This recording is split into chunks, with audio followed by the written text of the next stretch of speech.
چینی طیاروں کا سر جو ہے فخر سے بلند کیا، کیونکہ اس کو اڑانے والے پاکستان کی فضائیہ کے لوگ تھے، ہمارے بہادر فوجی لوگ تھے، ہمارے بہادر فوجی جوان تھے جنہوں نے خون کروایا اور بھارت کا رافیل طیارہ جو ہے وہ مار کرایا۔ لیکن بھارت جو ہے چونکہ اس کی پوری دنیا کے اندر جگہ ہسائی ہو رہی ہے، اب بھارت جو ہے اس نے پاکستان کی فوج پر خطرناک حملہ کیا، بھارت باز نہیں آ رہا، اب جنگ جو ہے وہ دوبارہ چھڑ گئی ہے، اور پھر کس طرح سے جو پٹھان لوگ ہیں ہمارے بھائی ہیں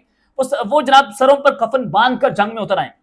دیکھیں فتنہ ہندوستان جس کو را آپریٹ کر رہی ہے، اور را پیچھے بیٹھ کر فتنہ ہندوستان کو لاجسٹکلی سپورٹ کرتی ہے، فائنینشلی سپورٹ کرتی ہے، اور پاکستان کے اوپر اٹیکس کرتے ہیں۔ بی ایل اے یہ پاکستان کو ڈسٹیبلائز کرنے کے لیے ایک تنظیم کھڑی کی گئی بلوچستان میں، اور بلوچستان میں اس وقت 15 روز کے لیے دفعہ 140 جو ہے وہ نافذ کیا گیا، اور آپریشن جو ہیں وہ جاری ہیں، تابڑ توڑ حملے بھارت کی جو پراکسیز ہیں اس پر ہو رہے ہیں، ان کے ٹھکانوں کو نشانہ بنایا جا رہا ہے۔ اب ہوا یہ کہ پاک فوج جو ہے پنجکور کا علاقہ بلوچستان کا، وہاں پر فتنہ ہندوستان اور پاک فوج کا آمنا سامنا ہوا ہے، ہمارے بہادر جوانوں کا آمنا سامنا ہوا ہے، اور یہ بڑی شدید ترین جھڑپ تھی، اور اس جھڑپ میں پاک فوج نے ہمارے جو بہادر فوجی جوان ہیں جو ایف سی کے اہلکار ہیں، انہوں نے 11 دہشت گرد جو ہیں وہ جہنم واصل کر دیے،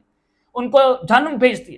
ان کی وہاں پر لاشیں بچھاتی ہیں۔ لیکن اس جنگ کے اندر 2 ایف سی کے جو جوان ہیں انہوں نے جام شہادت جو ہے وہ نوش کیا، اور بتایا جا رہا ہے کہ پنجکور کے اس علاقے میں کلیئرنس آپریشن جاری ہے، اور جب تک ایک دہشت گرد آخری دہشت گرد نہیں مارا جائے گا تب تک جو ہے وہ یہ بتایا جا رہا ہے کہ آپریشن جاری رہے گا۔ اب پاکستان کی فوج نے فل فلیج آپریشن جو ہے وہ لانچ کر دیا ہے ان دہشت گردوں کے خلاف، چاہے وہ فتنہ الخوارج ہوں جن کو بھارت ٹی ٹی پی، فتنہ ہندوستان، بی ایل اے، ان سب کے پیچھے بھارت اور اسرائیلی لابی ہیں جو کام کر رہی ہیں۔ اب یہ جو آپریشن ہو رہا ہے کوئی عام آپریشن نہیں ہے جناب، یا عام آپریشن نہیں ہے، میں آپ کو بتا رہا ہوں، اس کو آپ کوئی آسان نہ سمجھے کہ یہ روزمرہ کے آپریشنز ہیں، یہ روزمرہ کے آپریشنز نہیں ہیں۔ اگر جو میرے پاس انفارمیشن ہے اگر آپ کو بتا دوں کہ آپ کے کان لال ہو جائیں گے، آپ کے کان کھڑے ہو جائیں گے کہ کس لیول پر جا کر یہ آپریشن ہو رہا ہے اور ہم کس کس کے خلاف لڑ رہے ہیں، یہ آپ کو میں بتاؤں گا آئندہ آنے والے ویلاگز کے اندر،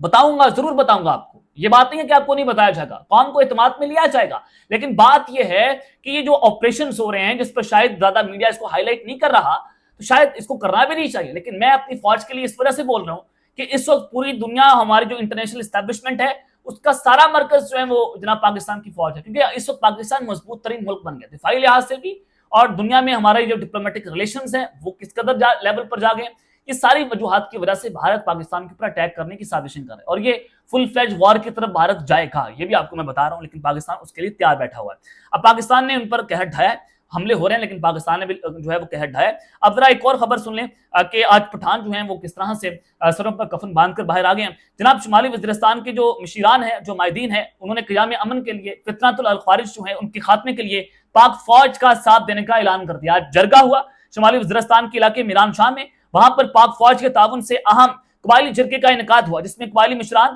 اور عمائدین نے شرکت کی۔ وہاں کے جنرل آفیسر جو کمانڈنگ ہے میجر جنرل محمد عادل افتخار صاحب جو ہیں وہ وہاں پر بطور مہمان خصوصی جرگے میں پیش ہوئے، اور انہوں نے قبائلی عوام کی قربانیوں کو خراج تحسین پیش کرتے ہوئے کہا کہ علاقے میں مکمل امن کے لیے قبائلی مشران کا کردار کلیدی ہے۔ شرکا نے سیکورٹی فورسز اور شہداء کی قربانیوں کو خراج تحسین پیش کرتے ہوئے فتنۃ الخوارج اور شر پسند عناصر کے خلاف پاک فوج کی زیرو ٹالرنس پالیسی کی مکمل حمایت کا اعلان کر دیا ہے۔ یہ ایک بہت بڑی جیت ہے کہ جناب جو شمالی وزیرستان کے جرگہ وہاں پر ہوا، جو وہاں کے لوگ ہیں، جو وہاں کے جو ہیں وہ قبائلی علاقے لوگ ہیں، انہوں نے پاک فوج کے ساتھ کھڑا ہونے کا اعلان کیا۔ عام طور پر نظر آئے کہ یہ ہمارا پورا پاکستان ایک پیج پر ہے اس دہشت گردی کی جنگ کے خلاف، ہم بھارت ہمارے اوپر حملہ کرے گا، ہم منہ توڑ جواب دیں گے، لیکن بات یہ ہے کہ شمالی وزیرستان کو جس طرح سے یہ ڈیوائیڈ کرنے کی سازش کر رہے تھے، آج بتایا گیا، آج میسج کیا بھارت کو، جناب ہم ایک پیج پر موجود ہیں، دیٹس اٹ،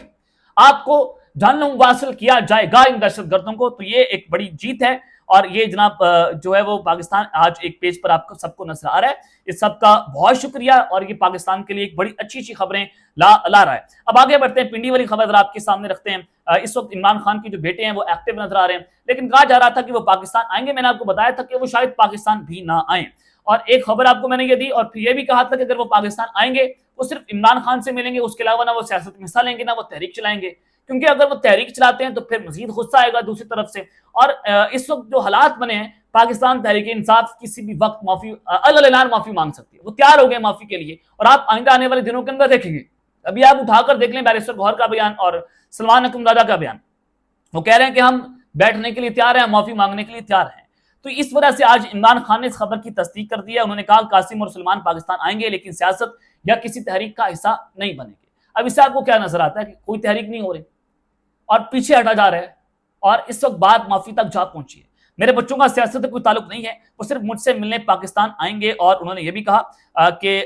کیونکہ میرے بچوں کا اس وقت تعلق نہیں ہے، آج بیٹوں سے میری فون پر بات کروا دی گئی ہے، کئی ماہ کے بعد 1 گھنٹے سے زائد بچوں سے بات ہوئی، اس کے علاوہ اخبارات بھی ملے اور ٹی وی بھی آن رہا ہے۔ یہ میں نے آپ کو اپنے پچھلے ولاگ میں بتایا کہ ایک بہت بڑی تبدیلی ہے، اور یہ ٹھنڈی ہوا کا ایک جھونکا بھی آپ کہہ سکتے ہیں، لیکن کچھ نہ کچھ پاکستان میں ہوتا رہتا ہے۔ اور ایک بات خان صاحب نے ایک اور کی کہ انہوں نے جو ہے وہ